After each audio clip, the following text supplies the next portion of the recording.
Thank you, Admiral. More than 30 U.S. service members have been killed in attacks on U.S. troops in Iraq and Syria. Will the U.S. respond militarily, and is the U.S. prepared to lead another war in the Middle East? I don't know. I don't think. Did you say 30 have been killed? I don't. Have been injured.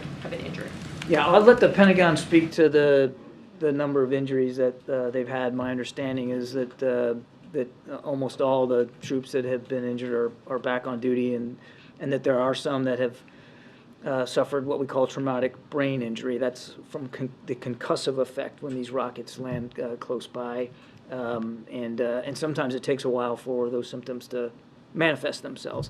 So the numbers, again, I refer you to the Pentagon because I suspect they could change over time.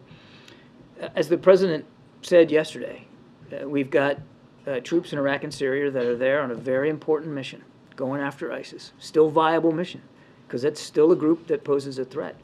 And they have in the past come under attack by some of these militia groups. And you might recall back in March, we responded and retaliated pretty aggressively.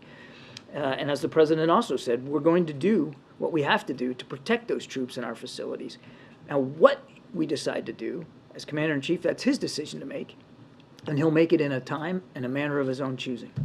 And the U.S. and Israel have said that Hamas is using Palestinians as human shields. Is it acceptable that Israelis are attacking places even though they know that civilians would likely be killed? And are these strikes strategic or targeted enough? I will let the Israeli Defense Forces speak to their operations and their targeting procedures. We're not involved in that. They have a right and a responsibility to go after Hamas after what happened on October 7th.